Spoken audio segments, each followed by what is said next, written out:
Welcome back to this week's episode of the Expansion Pack Podcast, where we download this week's content and bring it straight to you. It's your boy Good Master Flex, Goop, and as usual, followed by my two wonderful co-hosts each and every week. Well, sometimes, we got to take days off, but starting off with our wonderful co-host, Black Ice 8. What's going on, people? Staying frosty. It's a little chilly here, even though I'm doing sweating, Keeping it simple. Slogan, okay. I see you. I told you I'm rocking with that one from now on. Okay. Anytime I get to do my little thing, we staying frosty. Stay frosty. Fucks with it. And then of course to my other side we got MAY25. If you want to introduce yourself, of course. PH. Don't forget the XX. God damn it. It's your boy. As usual, y'all. Tired. It's been a long week. But never too tired to talk about the goddamn games, y'all. Exactly, Get it? I said. Just make sure when you're doing the XX, you only put 2. If you put one more, you might be going somewhere else. But man. Thank you for the disclosure. Thank you. But, of course, we got plenty of things to talk about. We got Resident Evil 4 Remake releasing, as well as the E3 drama and Tears of the Kingdom. But of course, before we get to the topics, we gotta go through with the buffer. Oh shit! I like that. The buffer. Okay, all right. Buffer this week, y'all. We are gonna talk about the battle of the number 2s. When we say the number 2s, that generally means that they're not the number 1 guys of a franchise, but the number 2. So we're going to talk about Luigi, obviously from Super Mario, versus Tails from Sonic, versus Zero from Mega Man. All right? Triple threat. We still on them Johns right now. All right, so I'll start. Before I give y'all my full answer, I have to ask a question. This might come off as stupid. I'm going to ask anyways, okay? How do we know that not only Mario, but Luigi is not immortal? We don't.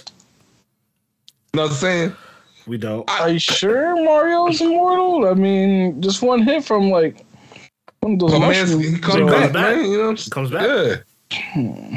But he come back. You know what I'm we saying? don't run out of lives in the original ones. You got to start over, though. We talk about video game characters here, so you could technically make that argument for literally any of them. So I just want to help you out there, Chris, real quick. I mean, I hear that, but the thing is, right? With Zero, we're not even sure if he's of the physical world or if he's only of the digital world. You know what I'm saying? Which I don't even know how we pull that up. That's a crazy fight. You know what I'm saying? I don't know how we do that. But if Zero is of the same world and he can't get to the fighting with him, hands-wise, I'm going to get Zero. That man's got a sword. He got a suit of armor. Like, he actually built for this. You know what I'm saying? Tails is Tails. You know what I'm saying? Like, I don't know what Tails is good at, but Tails can fly, right? Like, he can fly. He be picking shit up and dropping shit on people and shit, but Luigi is a plumber, right? Him and Mario, they be going in the trenches in their video games, all right? Mushrooms, stars, random turtles hurling these turtles are willing to sacrifice their own shells, which are technically their version of protection. They're willing to take their protection and throw it at these dudes, and they survive. Okay? Bowser, big ass lizard dragon thing, turtle thing. They be surviving. And my man Luigi has survived several haunted houses. True. Several, all right?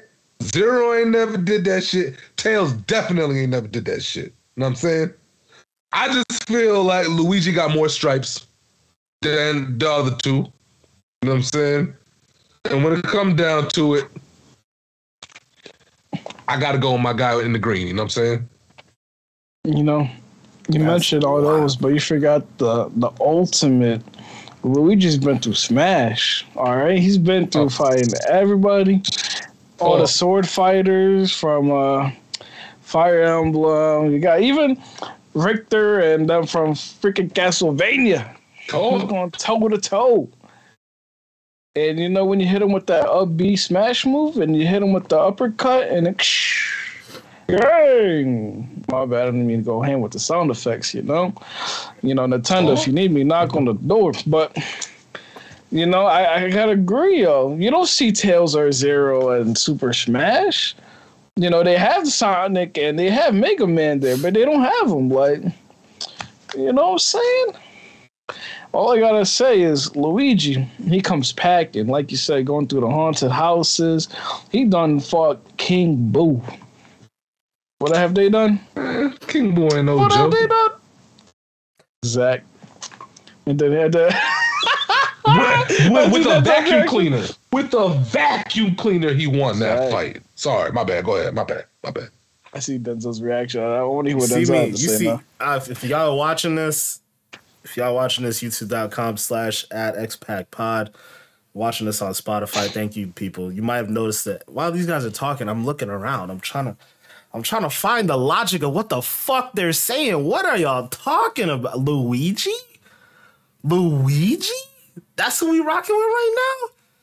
The dude that survived several haunted mansions with a dookie in his pants every time? Dude's always running around scared? This is who we rocking with right now? We not going to do that. Sometimes fear helps build strength. You gotta talk to him, man. You gotta overcome your fear. He's overcome this fear. He may be scared in the process, but he's doing it. Dog. That's crazy, bro. Who's your answer?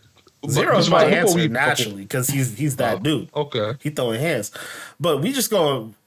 First off, you discounted Tails. Tails is a literal genius. Man builds everything for the whole Sonic crew. He's like the Tony Stark of that world. What are we talking he may about build here? Stuff, but he don't have. He may have the brains, but not the bronze. He got both. Let me ask a question. Right? Do Tails or Zero got their own video game? I mean, technically Zero does, but technically he does. Technically he does. He got his own game. Technically. Look, man, Luigi's game is just you sitting there shitting your pants every time you get into a different room with these Casper looking ass ghosts. I want to hear that. Yeah, but he went through the what do they call that? The supernatural, the paranormal. He went through that. Several games, bruh. What they on, Luigi's Mansion 3? What they on right now? Come on, bruh. Look, man, you saying acting like Luigi went through this, like, wanted to... Like, he's bitch made, bro. Shit was happening to him. He was just going with the flow. I mean, I'd be scared, too, if I was going through a mansion full of ghosts. But that's just me personally. He's bitch made. That's all I'm saying. Yeah, if you go through a scary-looking ghost, they look like Casper. They all look like Casper. Listen, man. You gotta be cool, because you know what I'm saying? We don't know the triggers in them mansions for Luigi. You know what I'm saying? And he goes through it. He goes through it with his vacuum. Not a sword. He can't fly. A vacuum. A cleaning supply. Luigi has several games based upon this. Look, all I'm saying is if you're looking at this from the lens of the question that you asked, if these three are in a ring, Luigi's not making it out. He's not. What do you mean he's not making it out? Do you not see Smash? He's not making He's it out. come from the Smash universe. Are Tails and Zero in Smash? No. Exactly. They're not. So I gotta modify this just a smidge, right? Mm-hmm. Now, imagine if said number 2 was able to tag in also the number 1. Does it switch your answer? I might lean more towards Tails at that point, but it's still quiet. Gold Star Mario? Have you not seen serious? Mario and Sonic at the Olympic Games? Wild, bro. Mario will outtake Sonic at the Olympic Games, man. This is like the argument cats be having around like Flash in DC's like whole thing, bro. Sonic is Flash. He will murder cats. He will rip a hole through someone's chest. No problem. Bro, he will not. Because Luigi's Batman. Look. First of all, oh, stop. It's maybe debatable that he might rip a hole in Luigi's chest. He's not superhuman. We don't even know if he's more. Maybe. But if he could tag in, right? He's not ripping no hole in Gold Star Mario's chest, bro. He's not. It's not happening. Yo, if you got that music playing, about the power-ups. If he's on that time, he's not ripping through his chest, bro. I don't know what's gonna happen. I don't know what would happen. It ain't no easy think, fight. I think that's one of those like immovable objects meets an unstoppable force type of thing, and the whole world might just end, and it'll just be those two. I think that's what will happen if we get fucking Gold Star Mario. Sonic and Gold Star Mario just because if Sonic gets that speed, bro, man, come on now. Damn, man. All I gotta say is Mario Sonic at the Olympic Games, man. That's it. Damn, so like nobody's fucking with Mega Man and Zero tag teaming? Me personally, I never played Mega Man. So yeah, that's why you don't know what you're talking about. That's why you don't know what you're talking about, baby. You out here. Well, if Zero wasn't Smash, I think I would have chose Zero, you know? But like the problem with Zero is he's not strong enough to be in the Smash universe. Kind of says a lot. It's actually surprising that he's not in that game. I'm not gonna hold you. Nintendo just doesn't seem like they have that relation because Mega Man's not in there, right? So he is. He's in the most recent one. Mega Man's in Smash. He's been in the last two. Oh shit! God damn. Interesting. Yeah, that's crazy how Zero's not in it. That's wild. But be that as it may. I was gonna say this though. If we want to, make another addendum to this whole thing, fuck Tails. Let's get Knuckles in there. But that's like a number 3. So hold up. But when your number 3 is stronger than your number 2, and arguably the other 2 people you just mentioned on this list, it might be quiet. Knuckles is that dude. I fucks with Knuckles, right? But if you bring it home, and then we got to bring in Wario, and if we got to bring in Wario. Bruh, I don't know, bro. I don't know, dog. Like, look, Wario's a menace, but he's not Knuckles. He's not Knuckles. It's not happening. Then we want to get you want to get a deeper cut? Let's talk about Knights. Let's bring in Knights. Ain't nobody fucking with Knights. Bro, Wario, his smash move when he farts and stuns you, unstoppable. Unstoppable. This is how you know Manny's young, because he only knows these characters in the lens of Smash Brothers. Sadly, I never grew up with these. I played like Mario and Luigi, but like everything on Sonic and stuff like that was not introduced to me. So. Wario was my favorite though. His video games when I was a kid were my favorite, easily. They were fun as fuck. Yeah, you got a fun game. Yeah, they're ridiculous. Like, he's definitely fun. But then we got Princess Peach. Nobody being Princess Peach. I don't even know. Princess Peach get kidnapped. Everybody beating her. I mean, we not beating Princess Peach because Mario could get the whole squad and come through. That's why we not beating Princess Peach. And then she gonna get kidnapped again next week. And he gonna be like, fuck. He gotta go do the whole shit all over again. He's about to be like, oh no. Bro, that meme from way back ago when he finally saved her for like the 100th time. And she was like, oh, Mario, thank you. And he just cussed her out so bad. I'm so fucking tired of having to fucking save you. Bro, he went in on her, dog. That shit was bad funny. I think all the recent games don't even... Wait. They stopped the whole like rescue her thing since what, Sunshine? I didn't even realize that. Well, the most recent one, Odyssey, had it. Did it? You had to rescue her? Yeah. Like, that was the whole premise of the game? Yeah. If I'm not mistaken, I remember you're supposed to rescue her because Bowser, I think, was trying to marry her. I don't know, something like that. In Odyssey? Odyssey, I swear on everything. Mario Odyssey, like let me check. But I swear. That shit needs to go on sale, bro. They be tripping. Yeah, we definitely gotta check that. I don't even make no sense. It doesn't make sense, but I feel like that is the premise of the game. Odyssey is more like what, like a space adventure type of thing, right? Yeah. Princess Peach locations. Interesting. Okay, yeah, I see you saved Princess Peach in the end.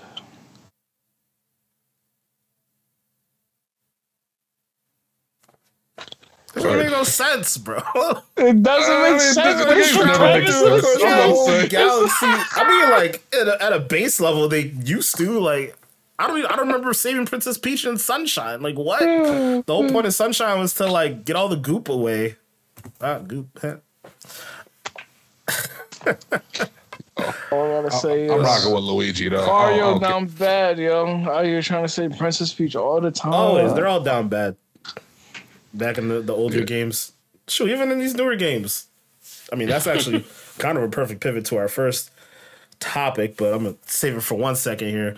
But yeah, I'm going final answer 0.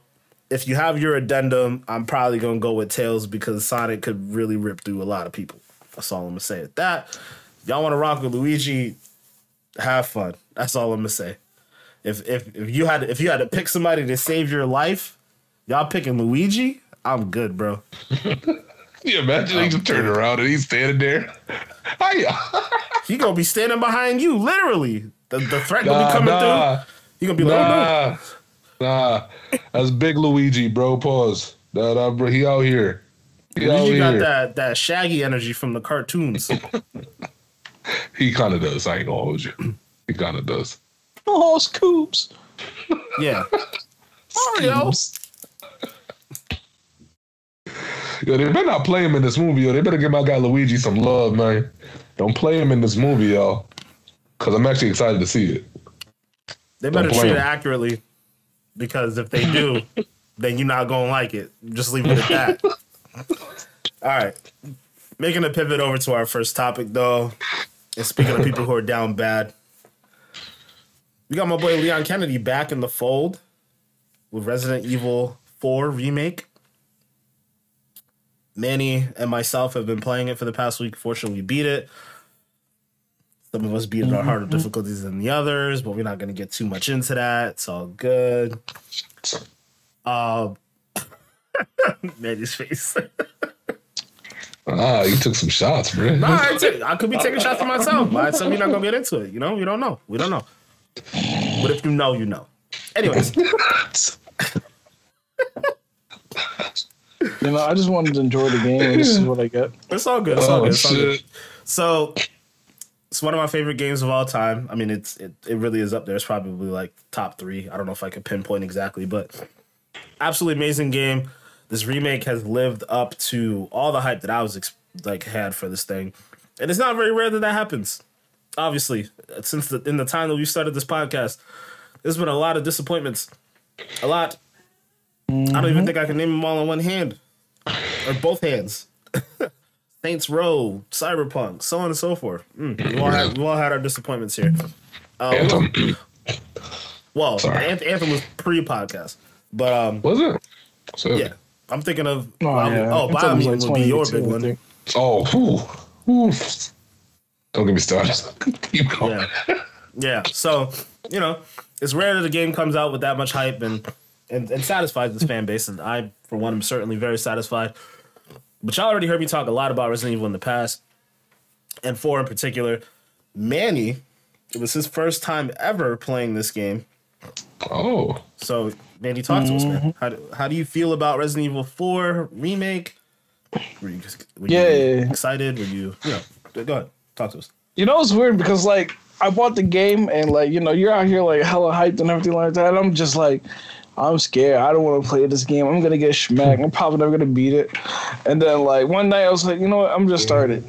So, like, I ended up starting it. And the next thing you know, I'm just like, yo, this shit fun. So, I know, like, I ain't beat it in a hardcore difficulty and, you know, whatever. Yeah, I can shame me, whatever. I mean, I'm we satisfied. were keeping it anonymous. You know, you didn't have to say that. You You would didn't have have he to wasn't. say it. All I gotta say is that, you know what I'm saying, at least I went through the game. That shit itself was nerve-wracking in some scenes, You bro. know like, what, Manny? Hold on. I'll say this real quick. You know, I do have to give you credit because that's more than I can say for some other people. And if you're watching, you know who I'm talking to. Nut up. Anyways, keep going. Damn. no, Oh, but it was shit. funny because I feel like I came a long way, man. I remember, like, when I got back into Resident Evil with, like, 7 and the remakes of 2 and whatever, bro, it took me, like, 2 years to beat 7 and a year to beat 2. So I'm happy I got to, like, sit down and beat this in a whole day. Or I'll call it a couple days because, like, you know, it was a 2-day effort. But, like, it was, like, 12 hours total for me. But, yeah, overall, like I said, it was a great game. I could see why this game was so beloved at its time. You know, and I appreciate these remakes, too, because, you know, this is one of the rare, I would call it rare, but, like, you know, it's one of these special occasions where, like, a game, you know, takes a remake from something from a long time ago, modernizes it, and make it so much of a enjoyable experience, which you don't get to really see nowadays. Sometimes people go the lazy way and call it a remaster and just up the resolution, keep the same gameplay, the outdated physics and stuff like that, that kind of makes it unplayable now, per se. But, you know, I really do appreciate Resident Evil and, you know, doing this, going back with the new RE engine, everything like that, ever since the 2 remake. And I'm hoping to keep on going with this all the way up to 6. And if they do go to 6, maybe change some things that were badly acclaimed back then. And hopefully, you know, we get a more enjoyable experience. Because I personally enjoyed 5, so to keep it the same way, I wouldn't be disappointed. But, yeah, other than that, amazing game, great story, great gameplay all around. I do agree with all these creds giving it like a 10. So Yeah, man. Like you said, it is rare that, you know, they come through and remake a game and make it in a lot of ways, you know, better, or at least stick to a lot of the same elements that made the game great in the first place. You know, like you said, a lot of times when they remaster a game, certain elements of it don't hold up. Like if they didn't update the combat in this game, it would be unplayable by today's standards, right? Like back in the day, like the tank controls and stuff like that, it was not good. It needed work. It definitely needed work at the time, but it's what we had, you know, and really there weren't too many other games in that ilk of like the third person over the shoulder type of thing. And now we see that a lot more, you know. I was talking about this with a couple other people, but that game really did revolutionize gaming in a lot of different ways, right? Influenced games like Gears of War, The Last of Us, you know, like just to name like 2 really big ones. And in and of itself, like it was such a departure from where Resident Evil was as a franchise, like to have the camera angles that were fixed and like annoying, weird controls. Like I don't even know how to describe it. It was just so dated. You know, it's so dated by today's standards, like how blocky and choppy the movement was in a Resident Evil game. To change it to being way more immersive and in a lot of ways, you know, scarier.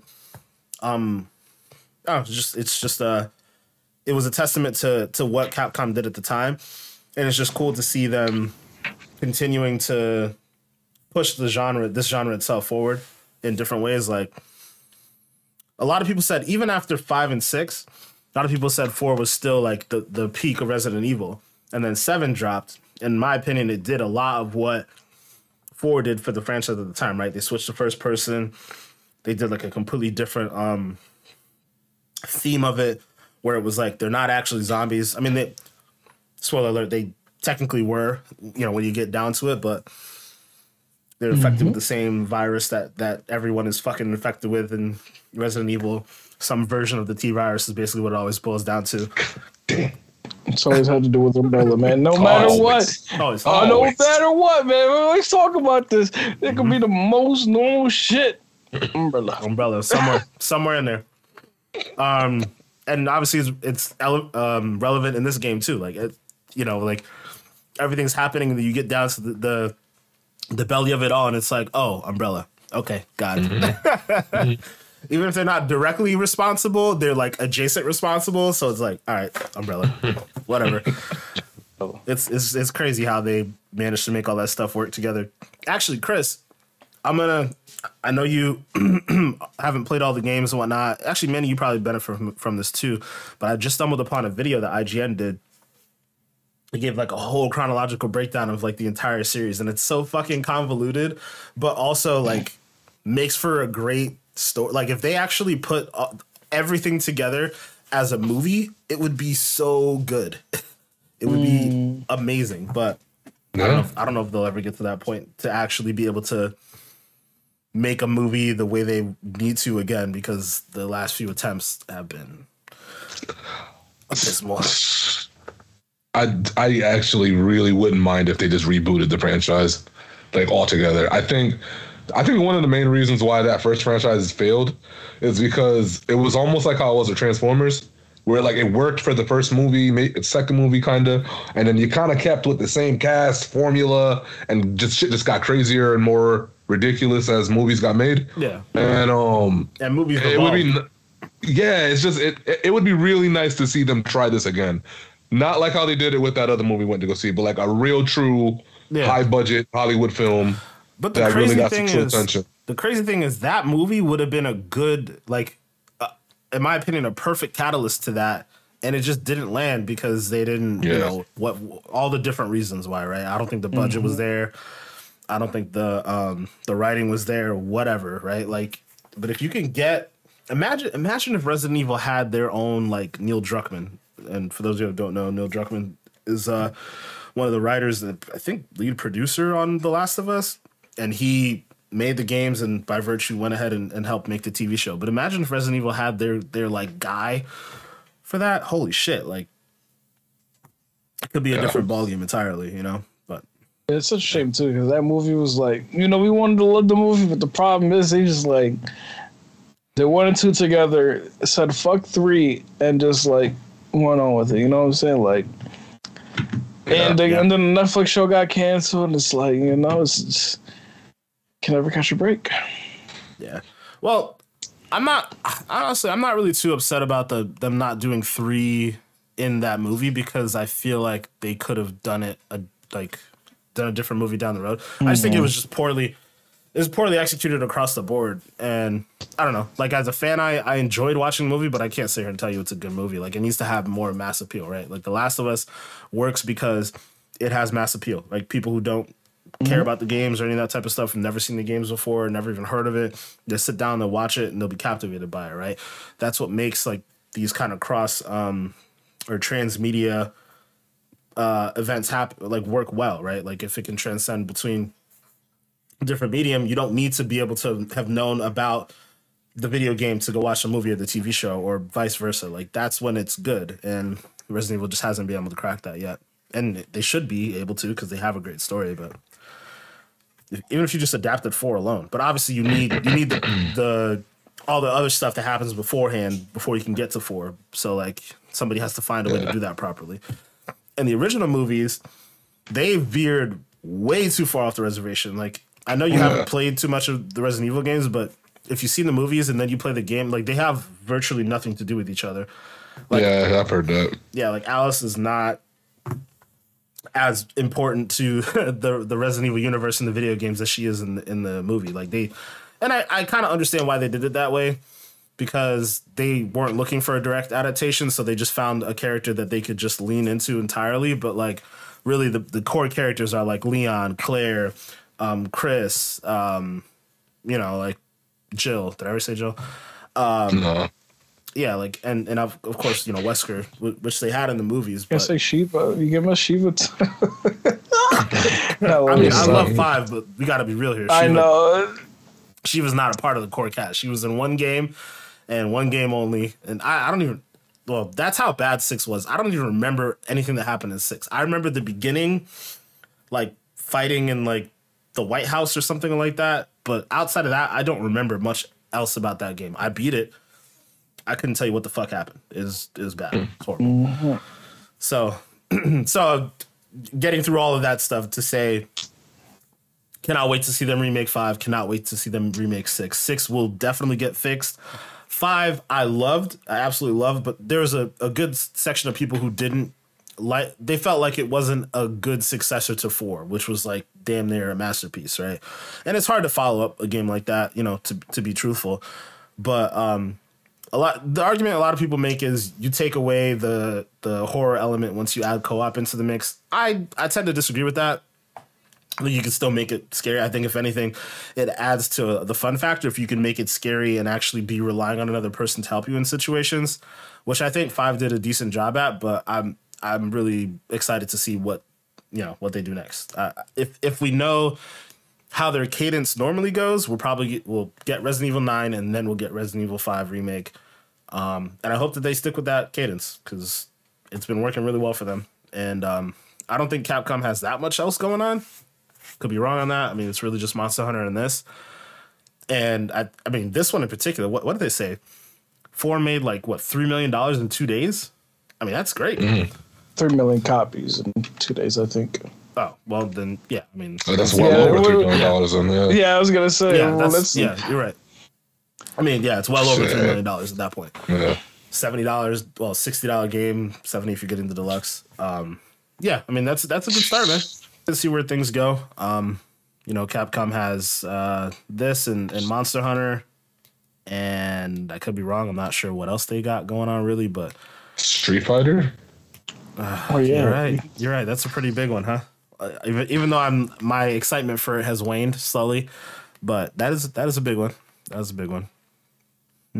Yeah, hopefully we see future Resident Evils with this kind of gameplay. Like I don't mind the horror style that we see with the Ethan story, but at the same time, I think it would be nice to see a new story with, this kind of style of gameplay and see how, they go with it. Yeah, I mean it's a balance, right? Like there's still there's still scary elements in 4, the remake, right? Like, it's just a good balance. Like it's an action survival horror type of a situation. And, when you bump up to higher difficulties, the survival horror thing gets a little bit more strained because, goddamn, my ammo I was burning through ammo like nobody's business. So it was getting real for me. My heart was pumping a little bit.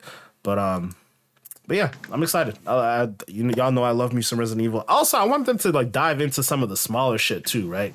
Like there's Code Veronica. There's Revelations 2. There's good stories in there, and they put them in lesser games, and they didn't really give them the love that they needed.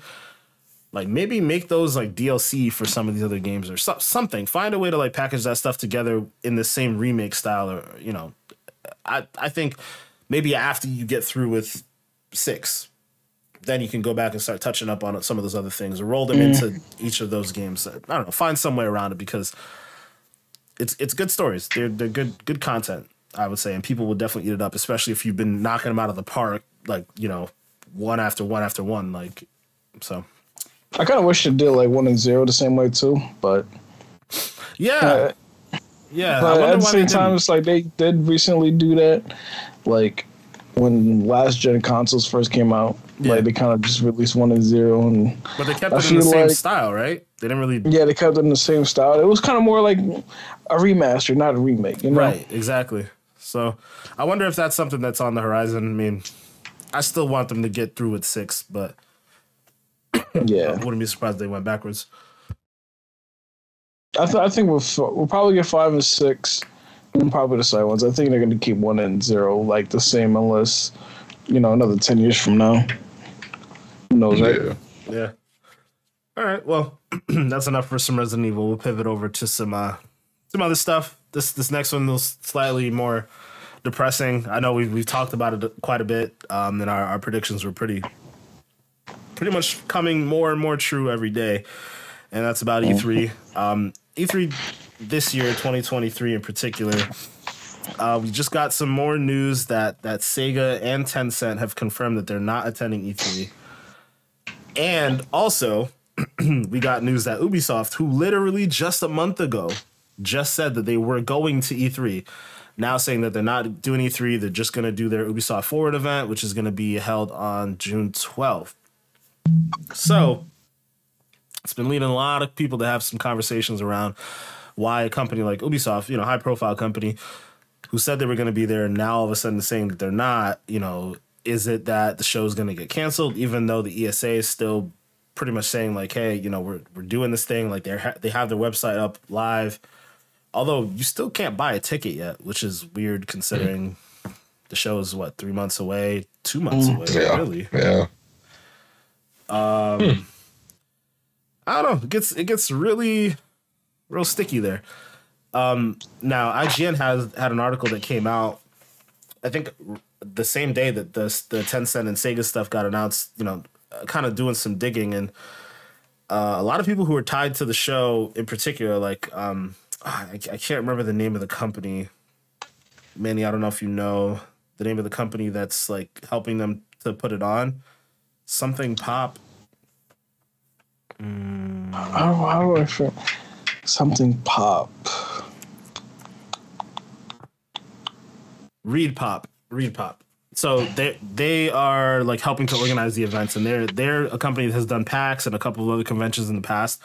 And they got some information from IGN, got some information from some like anonymous internal sources. They're saying like they're not sure if the show can really go on the way it's planned, and it makes total sense to me because we haven't heard any confirmation on anyone being there. All we've heard is people who were saying they're not going to be there.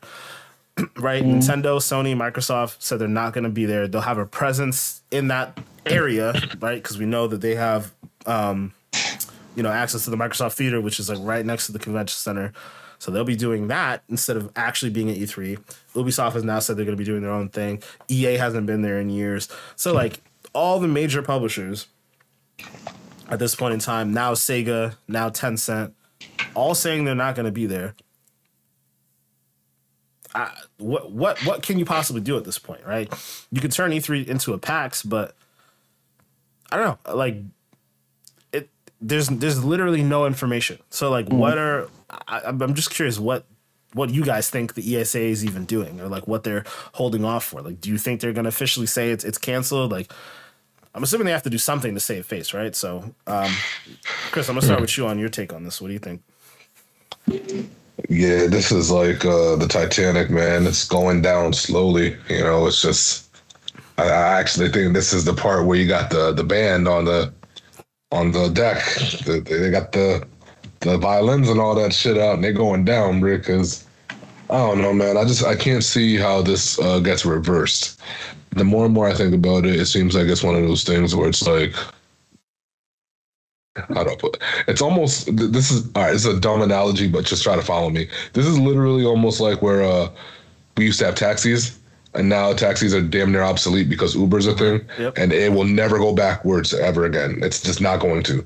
Like, why would anybody truly put taxis above Uber when Uber has so much more of a convenience factor to it?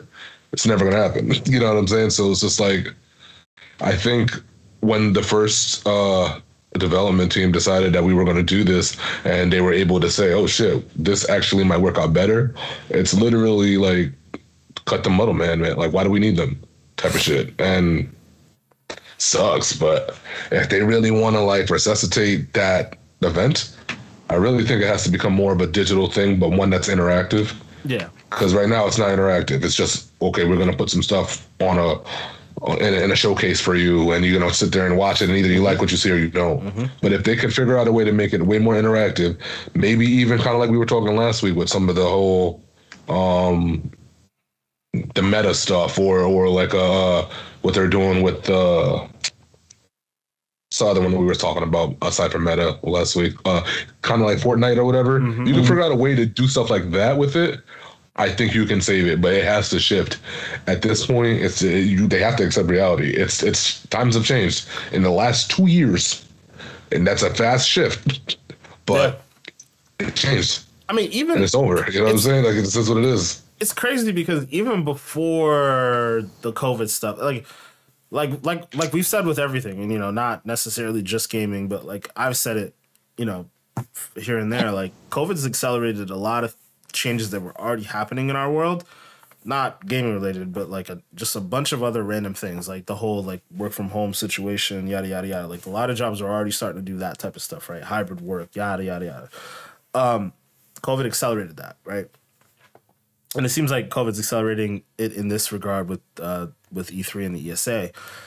I think companies already kind of understood from a basic level of getting our messaging out there, we can do a better job just doing it on in our own time frame, making sure our developers aren't being rushed to hit a deadline at this date every year. You know what I mean? Like, give developers time to work out whatever vertical slices they want to show off. The only difference is, and actually before I even say what the difference is, the main thing that E3 was designed for was a trade show to kind of help, like, I guess the what's the best word? The retailers understand like what they wanted to stock in their stores back in the day, you know, like back in the times of, I guess, like the 64 and all that stuff. Like, you want to know, okay, what game's really popping off, and let's order like extra copies of that game. So like GoldenEye or whatever, right? We know that's going to be the big hit. Halo, we know that's going to be the big hit. So we're going to order extra copies of it. We got a chance to see it with our own eyes, yada, yada, yada. It was for trade people. It wasn't like it was like media and industry people. It wasn't like a public event necessarily that everybody could just go to. I think we can all agree that the need for that type of stuff doesn't really matter anymore. Like, retailers aren't really worried about stocking the shelves on particular games when people are really just buying digital games majorly anyways, right? So that already killed, you know, the importance of E3, and things obviously shifted. Then they started to allow the public in for like a good 3 years before COVID.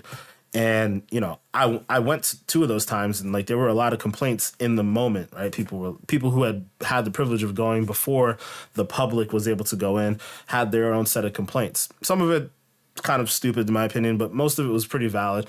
And, you know, you ballooned the event and made it so that it was harder for people to get in line and play games. Like, I remember, you know, we waited a good hour and some change to play Spider-Man before it came out.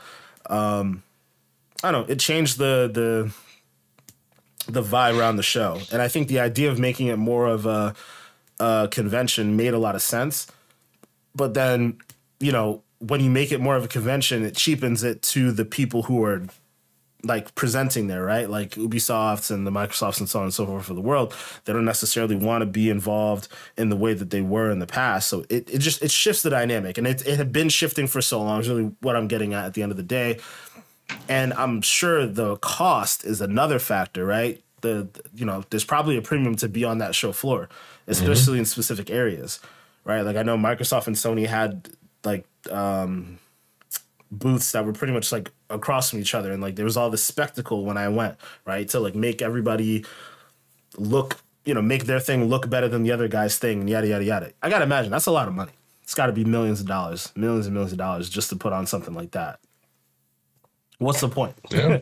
You know, again, specifically for Microsoft, who already owns a theater like literally a block away. Why am I going to go pay for space? It just makes no sense. Makes no sense. So it starts to make a lot more sense for people like Microsoft to pull out now, you know. And then also there's the factor of like a lot of these studios are scrambling to try to pull stuff together and put games out. So now there's the added strain of, oh my God, I have to like make something that's presentable for E3 that people could play earlier than I need to. It's just not it becomes not worth it. So I definitely hear you there. Manny, what's your take though, man? Yeah, and I can also see how not only, you know, what you mentioned, but also how, you know, as time went on and we got these new like sources of basically gaming news from these developers, such as, you know, State of Play from Sony and Developer Direct from Nintendo. It's like, instead of having to worry about jamming everything all at once, you know, they could just like do these like monthly updates, like every 3 months per se, or whatever, every quarter or every, you know, whenever they feel like they have something to put out. Even though we haven't seen really anything from Sony lately, because, you know, that lawsuit, it's taken an L so far. But, you know, it's like that whole new trend, too, is like a good way to show, you know, people their new products, or not even theirs necessarily, but even like third parties and stuff like that, like how we seen Sony did with Suicide Squad. So, like, I feel like that has to probably do a big part too. And like you said, the cost of everything. Nobody wants to like pay a premium price, and it's. I know people still probably want to blame COVID, which you can argue that has also like, got health safety and everything like that. But in the end, I just feel like E3 will never be the same, and we just gotta accept that. Sadly, with Ubisoft pulling out, I feel like Ubisoft themselves is a hot mess. We don't even know what's going on. What is that Skull and Bones game? We don't know what's happening with that. We don't even know if they have anything coming out. Who knows if those Assassin's Creed games are on track to be released and everything like that. So, well, they're having their showcase, so they got something. They got something, but they're probably not like, going to be ready for that time per se, maybe. But it is sad because it is what we grew up and once loved, but now we just gotta accept the fact that times has changed and everybody's doing their own thing now. So yeah, I do hope that something else spawns from it. I know we talk about Jeff's thing, right? The Summer Games Fest. I just hope something new spawns of it, because I don't know, it's just cool to be able to play those newer games, before they were released and all the different type of stuff. And I know that we probably get more betas than we used to get back in the day, but I don't know, you got to find some way to leverage getting the game out to people early, because you want to get a proper feel for what the community wants, right? Because I think sometimes you get people who are testing a game and their vibe of what they're playing as a tester is different from what the community may want as a whole, right? And it's obvious because obviously there's so many games that come out that are trash, and you would think if there's a tester, why wouldn't the tester tell them that it's trash? Maybe so many different elements to that, I guess. But really, at the end of the day, and I think we've all talked about this on the podcast before, cloud gaming is a thing. Why not just leverage the cloud to give us some of these vertical slices of games, And to my understanding, during COVID, that's what was happening. To get it to game journalists. I forget what game in particular, but they basically had these sessions where people would remote into essentially a PC, and they gave them a controller and they were like, here, play this game for half an hour. Why can't we find a way to mass produce that for consumers, especially when you have Microsoft's cloud stuff, Sony has a cloud, Nvidia cloud. Somebody figured out. Microsoft does keep it alive. Yeah, for sure. Microsoft does a good job of for GDC as an example. They put out 30 indie games as a demo on Xbox to help highlight those games, right? And I know that they do demos during E3 week. They did it during oh my god, what's the other thing? Gamescom, yes. They did it then. Why can't we find a way to turn that shit around and make it just cloud gaming for some of the biggest games that people are actually... That's another thing. Gamescom seems to be going strong. So if Gamescom can still exist, what the fuck is going on? You know what? That's a different conversation for a different day. Americans. No, let me stop. Yeah, because I think eventually, I'd say the next 5-10 years, I think a lot of these in-person events are going to start struggling. I'm just keeping it a stack because I think as more and more time passes, more of this stuff is just going to end up being put out in a digital format, and I don't know. I don't see them pushing that shit how they're doing it now for too much longer. I agree with you to an extent. I think if you can turn it into more of a convention where you have more of the panel stuff, where you're actually seeing artists, and granted, you can obviously do it digitally, so don't get me wrong when I say this, but it seems like there's a novelty to the Hall H panel, that Comic-Con type of thing, where for sure, you get the whole Marvel Studios thing coming through, and even Marvel understood that, right? So to pivot to entertainment as opposed to video games, right? Marvel for the longest time didn't go to Comic-Con. They didn't do the Hall H panel for, I think it was like a good 2-year stint, because they had their D23 thing, and like they would, like Disney would just show off everything at once. And then they realized, oh, like we're getting a little too far away from like the comic books element that people really love. And they went back, I think last year, and did a big Hall H panel. So I think that's where we got Wakanda Forever trailers and so on and so. That's where we got the whole phase laid out, was at Comic-Con. And they hadn't done that in quite a number of years. So I don't think you can kill that stuff entirely, but I think you supplement it a bit, right? Like you get a little bit more of the digital content, but you keep some of the physical stuff that, like, people enjoy going to those things and bonding as a community, and also like seeing the people, right? Seeing like, you know, in the entertainment side of it, the actors, the producers, the creators, and then on the gaming side of it, they enjoy seeing, you know, like, I'm not even trying to remember his name. Like a Kojima, you know, those types of people, right? Like people sitting down and speaking about their game. And again, I agree, you can do that stuff online, but it seems like there is a market to do it in person still. They just have to fine tune it. We'll see if they get there. Yeah. We'll see. Time's running out, though. I'll tell you that. You better hurry up. You're right. You better hurry up. You're right. Speaking of time, though, we're gonna move on to our last topic for today, and that is going to be on Nintendo. Talking about our guys in Nintendo again.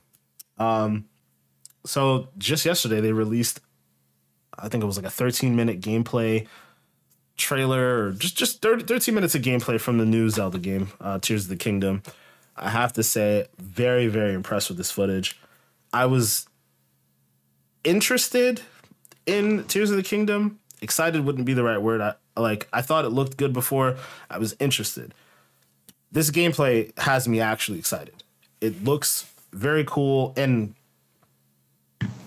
I think, like, Manny, I'll let you like kind of explain, you know, your thoughts on it. But you said something before that kind of clicked into my head. You know, when I think about the Switch, there are good games on the Switch, but I don't want to play the Switch. You know, and it's unfortunate, but like this is one of those games where like it's like the game is beating out the system for me, you know, like in my mind, I'm like, all right, like I will overcome my problems with the Switch because I want to play this game because it looks so good. Not necessarily visually, but like the gameplay of it looks just very interesting. It just looks very inventive. And it looks like they took all the things that they did in Breath of the Wild and like turned it up to 11, like literally adding like multiple layers to the game where you're flying up into the skies, and there's like, it almost kind of reminds me of Mario in a weird way, of like there being all these different platforms and stuff in the sky that you can go explore, in addition to the ground below. Is it supposed to be Hyrule? I'm assuming it's Hyrule, right? The place? I don't know. I guess we'll find out when we play. I'll have to brush up on my Zelda lore. But Hyrule is like that's the place that I know of when I think of, like that's the kingdom I know of when I think of Zelda. So my assumption was that it was Hyrule. But it might be somewhere else entirely or whatever. But the gameplay I've seen, I definitely have to say I enjoyed. But Manny, I want to get your, basically just go into what you said, early on. Like, the game looks cool, but go ahead. Yeah, like the game does look fun. It looks, with the things to show it out, the new features and the new abilities you can have and everything like that. It just sucks that we're just being restricted with a Switch, like when we've seen the gameplay, and I'm sure the dude was playing it docked, and the game just looked like it was like a 720p. It wasn't like, and I get it. A lot of people are going to be like, graphics isn't everything, but like when the game does look old like that, it's just like for a 2023 game, it kind of is disappointing graphically, but at the same time, I understand there's a lot going on in the game itself, so you just gotta, like, me personally, I don't know if I would be able to, like, stomach it, but, I'm sure a lot of Nintendo heads would love to play the game, and you know, we were talking about also in the pre-show, like with the Switch 2 rumors, is like I kind of wish they held this game back for the Switch 2. Then I probably would be more interested to pick it up because maybe the Switch 2 would be a better console that actually runs the game at least at 1080p. But in the end, you know, to show that the gameplay is pretty dope. You know, the way he was just like, you know, here's a stick. And he was smacking with a stick, and it's like, oh, snap, the stick broke. It's like, well, what if we, you know, morph the rock into the stick, and he's smacking with the stick with a rock? You know, all that kind of stuff is pretty cool. And, you know, for a Nintendo game, man, it's just like Zelda from, you know, the beginning to what it is now is really crazy how much it's, I can't even think of the right word, but, you know, it's gone a long way. Evolved, yeah, there we go.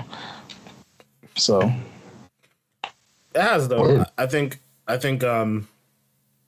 Zelda's always pushed the boundaries of like great game design for Nintendo games, right? Like I remember Ocarina of Time, I mean that was a masterpiece. And oh my god, I can't remember the one after Ocarina of Time. Majora's Mask. Oh Jesus, yeah. Wow. Amazing game. Wind Waker, I didn't really play, so you could probably speak to that more than me, Chris. I don't know. I didn't touch that one. The one that looked like paper mache, and it just turned me off. Like the way it looked turned me off. I was like, I'm not playing this. No, not doing it. I barely played that one either. Like I remember playing maybe like the first hour or so of the game, and I don't think I ever went back to it. But it wasn't because I didn't like it. I can't remember why I stopped playing it. It's very rare that there's a Zelda game I don't like, if I'm being honest with you. Most of them shit's hit. Yeah, they're always big games. Like they always push boundaries in a way. Like, and it looks like this one's going to be doing that in a lot of ways. Like, you know, you mentioned the mechanics of like making your own weapon in real time. Like that shit was cool, right? Like you get a big stick and then you add a boulder to it. It becomes a hammer.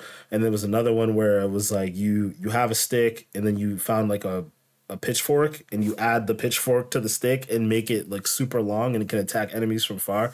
Like it's just cool. Like it's giving the player more agency to make whatever they want and just go into the game and attack problems that they see how they want, right? Like Chris, I'll let you get into some of the other stuff here. So what do you think about the gameplay? Nah, it looked dope, man. I mean, shit, it's been taking a minute and a half for it to get to us, but it does look like they jam-packed it with a bunch of new goodies for, you know, folks who weren't fans of the first game. It also doesn't look like they deviated too much from the first game. See, because I think some games get that fucked up where, like, they have a banger-ass first game and then, like, they do too much with the sequel and then they kind of mess up what's going on. This, so far, it looks like they've just, like you said, they took what they had in the first one and just made it better, you know? I love the whole thing with, you know, making the weapons in real time. I like the idea that you could put the stuff on the arrows and on the shield and shit like that and do all that kind of fusion.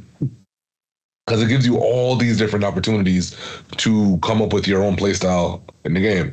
I think before in the first game, while it was very fun, the playstyle, now looking at this shit, you got to look at it as linear, you know, because this other shit is completely just free. Yeah. Let you do what you need to do. I'm excited to see if also they apply this to like armor and shit like that, or like little enhancements that you could do for yourself in the middle of fights, because that'd be really crazy. And you know, I gotta give them some credit, man. If we're talking about graphics and all that shit, we can give them a hard time, yeah. But like, I would argue that Zelda right now is kind of like what God of War is for Sony, where it was at one time it was a certain kind of franchise. It kind of started to hit a little bit of a wall, and they was like, "Nah, fuck that." Before we even have to smash our head against this thing, let's be ahead of it. You know what I'm saying? And that's what they did with God of War. Now it's almost like it's a whole new franchise. I would argue the first franchise doesn't even hold a candle to what they're doing now. Not even close. Not even close. No. You know, not even close. And I can say the same thing about Breath of the Wild or this new version of Zelda, as opposed to a lot of the older ones we've gotten. We got some masterpieces, don't get me wrong.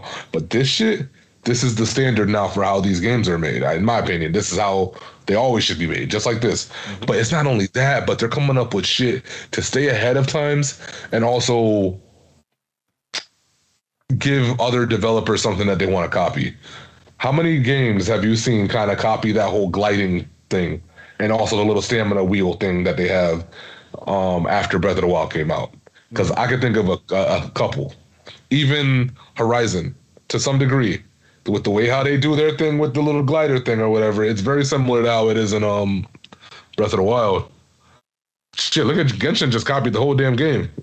I was going to say Genshin, man. Genshin is literally like a copy and paste with their own style, but yeah, it's got its own spin, but like it literally is heavily influenced off of Breath of the Wild. So you got to give them credit for that, man. This has become a franchise that's not only staying ahead, but also being a pioneer in a lot of cases for other shit. Because now going forward, I guarantee somebody else is going to be like, oh, well, that weapon creation mechanic, oh, that's pretty good shit. We're going to take that and we're going to put that in our game too because it's cool. Because it is cool. Yeah. You know, but the fact that it's 2023 and they the ones coming up with some shit like this in RPG first is different. And in every other RPG, there's always been a crafting mechanic, usually. You've always been able to make weapons in all these games. But usually you got to go get your items and you got to go to some fucking smith and you got to put your shit together in some weird thing and then it spits out your weapon and then you can go about your business. This makes you feel so much more connected to things because you literally are just out doing your thing. And you're like, okay, real time. Shit, I need this. Okay, cool. Yeah. And then you fight. It's a whole nother vibe. I think, honestly, this goddamn Battlefield. But I think Battlefield was aiming for something like this when they were doing the whole on-the-fly mods thing or whatever. And again, the whole game flopped, but I think it's going to work in this one. I like what I saw. I'm definitely excited for to play it. But I got to go back and play the first one again, though, because I really, really want to like catch up on the entire story before we dip into this. I don't know if they'll like line up together or if it's going to be a whole nother journey for them in another way. I have no idea. We'll see how that works out, but definitely want to go back. Yeah, I feel that. But to just touch on something you were talking about, there's like the influences, like that's a big deal. Like seeing this whole fusion thing and how that's set up, even like the verticality of the game, like seems like a big thing to me. Like, yeah, that part they showed a part in the gameplay where he was fighting an enemy and the enemy like basically fanned him off the side of the platform and he just started falling. I was like, oh, he's dead. No, he's just falling. And then it's like, oh, you can choose to go wherever you want now. It's like as if you're like dropping in like a BR. Like it was just crazy to see like the whole map and be like, all right, you can like float down to wherever else you want to go. It's just cool to know that you didn't just die automatically, but yeah, even like the fusion elements, not only with the weapons but like the vehicles too, like how you fused together like a boat, that shit was cool, like a flying boat too. Like to see all of those things and have it potentially influence gaming going forward, it's just cool to think about. I mean, Breath of the Wild, like I think I always forget Miyazaki, I think it is. Yeah, I think it's Miyazaki, the person from Software, the creative director behind Elden Ring. He directly referenced Breath of the Wild as an influence for that game. So, and it shows in my opinion, right? Like the mystery, the wonder of Elden Ring is like definitely something that I had picked up from Breath of the Wild. So cool to think that, down the road, these little changes for these things that we're seeing in this game alone will probably influence gaming going forward as well. So yeah, it's always cool to see like those pivotal moments in gaming where like it pushes the entire category forward, not just one genre. Like we were talking about earlier with Resident Evil. Resident Evil pushed the entire gaming industry forward. Breath of the Wild pushed the entire gaming industry forward. So we love to see shit like that for sure. Yeah. Plus, I think it's gonna be pretty too. I think it'll get up-resed. If we get the new Switch, it'll get an up-res for sure. No way it doesn't. I hope so. No way. I just hope we get the new Switch sooner rather than later. Like I don't understand why, if it is coming this year, I don't understand why you have this game come out in May, unless the system's coming out around a time that like you're worried about competing with other things. I don't fully understand it. Like I don't know. I mean, the only thing you have to compete with at the end of the year is Starfield and Spider-Man. I mean, Zelda's big enough to. If it can contend, yeah. Well, specifically with a console launch, no, I don't know PS5 Pro. Get out of here with that one. But specifically with a console launch, if you let's say, so the rumor is that Spider-Man's supposed to come out in September, which is the same time that Starfield's supposed to come out, right? Let's say you drop Breath of the Wild in November with the new console launch. What are you competing against then? Like, I don't know. It has me iffy on whether or not we're actually getting it this year and stuff like this, but I don't know. It's probably like they didn't want to delay anymore. They kind of had to set day and they were like, okay, no more delays. Here we go. Maybe that's it. Yeah. I just want them to eventually explain the whole pricing thing on it, because like that's the thing that makes me think that we're getting it. Because again, random price hike and you guys don't address it. I feel like any other time we get any kind of increase, somebody says something somewhere just to kind of explain what's happening. True. And this is like under the cuff. So I'm like, this got to mean something. It has to. Why would they charge their extra? Like, come on. I mean, what?